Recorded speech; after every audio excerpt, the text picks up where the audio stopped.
pessoal, agora, depois de nossa instalação feita, a configuração de Lilo executada e o boot bem sucedido, nós vamos fazer agora pequenas configurações no sistema para podermos trabalhar com o nosso Fire, correto? Bem, nesse momento eu estou logado como root, como administrador principal do sistema. Para nós podermos fazer essas mudanças, você tem que ter o perfil de root. Ou seja, o root, vale a pena lembrar, é o usuário que tem o maior nível de operação dentro do sistema. Vamos dizer assim, é o Deus dentro do sistema operacional. Correto? Primeira coisa, vamos olhar aqui, nós vamos entrar no diretório /etc.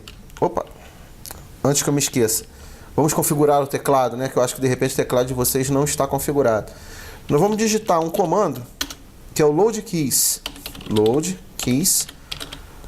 O meu padrão é o teclado ABNT2. Como é que eu sei que é o ABNT2? Se vocês observarem no teclado de vocês, deve ter o C cedilha e do lado tem o til e o ponto e o acento circunflexo. Então eu vou dar um load keys ABNT2 para ele poder carregar o mapa de teclado. Pronto, agora está legal. Primeira coisa que eu vou fazer, pessoal, é posicionar vocês com relação a alguns diretórios importantes. O primeiro diretório que a gente vai ver é o etc. Dentro do etc é o diretório que existe, que estão contidas as configurações principais do sistema operacional.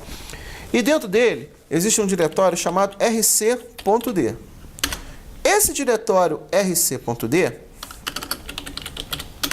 é um diretório onde existe uma série de scripts de configuração. Alguns scripts, por exemplo, que eu vou citar logo de cara, é o rc.local, que é o script voltado para quê? Para as configurações de boot. É como se fosse fazer uma analogia a ele, ele seria equivalente ao antigo altexec.bat do DOS. É nele que nós vamos colocar uma série de parâmetros de inicialização. Dentro do Slack, nós temos um outro arquivo importante, que é o rc.inet1.conf. Esse arquivo, tá, é o arquivo onde estão contidas as informações das placas de rede. Então, por exemplo, aqui no momento, eu vou abrir esse arquivo, vou abrir com o VI.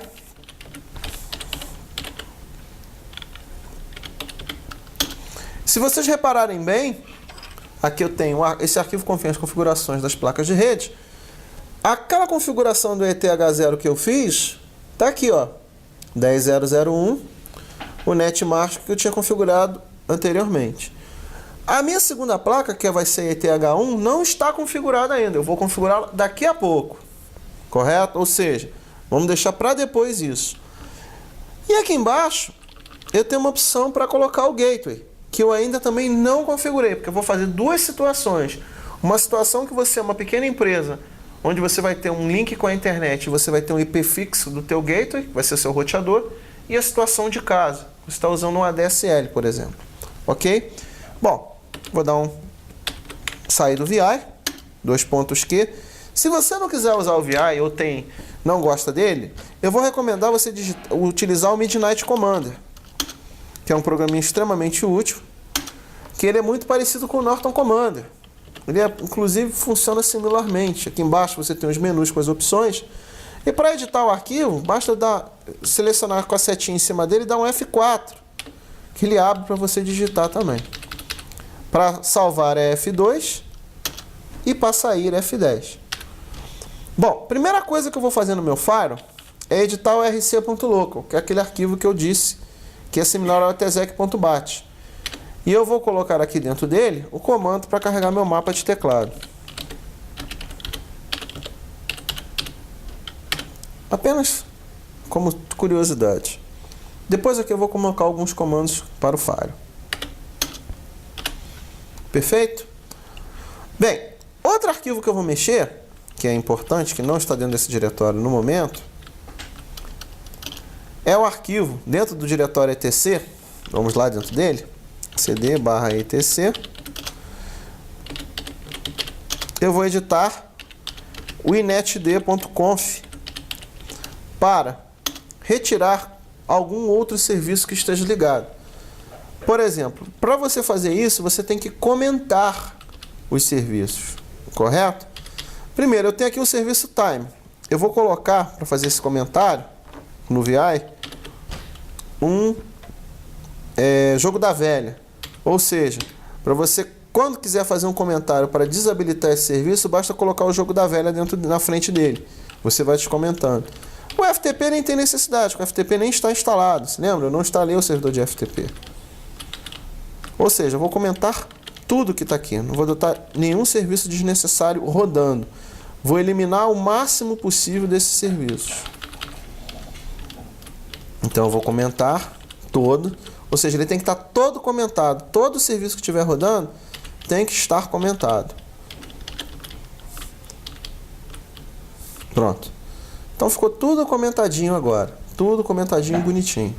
Correto? Vou salvar o arquivo. E vou reiniciar o inetd para desligar os serviços. QoL -hup, -hup e inetd. Pronto. Os serviços estão desligados agora, desnecessários. Perfeito? Outra coisa importante. Eu vou para o raiz do disco e vou fazer a procura agora pelo que eu chamo de bits de SUID. O bit de SUID é um bit que o sistema operacional utiliza para que o nosso usuário final possa executar certos programas, correto?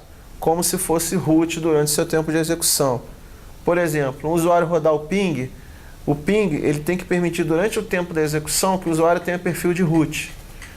Então isso tem que ser retirado, porque isso de certa forma causa uma falha de segurança no nosso sistema. Como é que a gente retira os bits de SUID do sistema? É o bit S. Tá? Eu vou para o raiz do disco e vou dar esse comando aqui, ó. Find -perm mais 4000.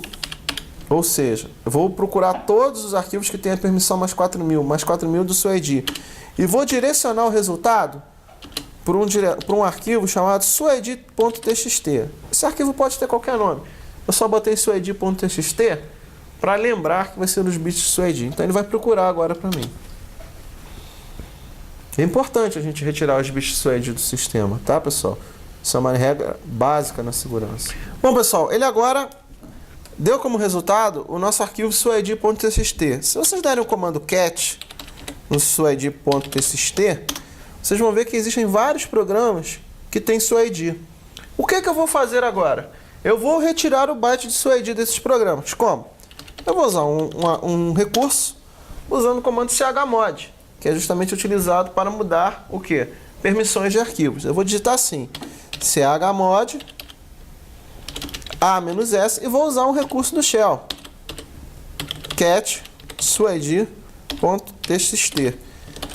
Esse ponto que vocês estão vendo aqui é a crase.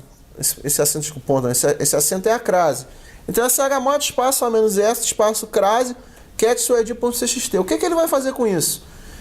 No momento que ele vai combinar de certa forma esses comandos. No momento que ele dá o cat para listar o conteúdo do arquivo suid.txt, ele automaticamente já vai mudando os parâmetros desses arquivos que estão sendo listados. Então, vou dar Enter. Pronto. Já não tenho mais bit de SUID na máquina. Correto? Eu vou dar um rm suid.txt, que não tem mais necessidade desse arquivo. Então, nós retiramos os bits de SUID. E agora nós vamos para um ponto muito importante na nossa instalação, que vai ser a compilação do kernel, ou seja, prepararmos o sistema operacional para darmos suporte à parte de firewall e outras características. Esse ponto é importantíssimo. Nós vamos preparar o Linux de uma maneira da qual nós temos um kernel extremamente enxuto, certo? E adequado às nossas necessidades.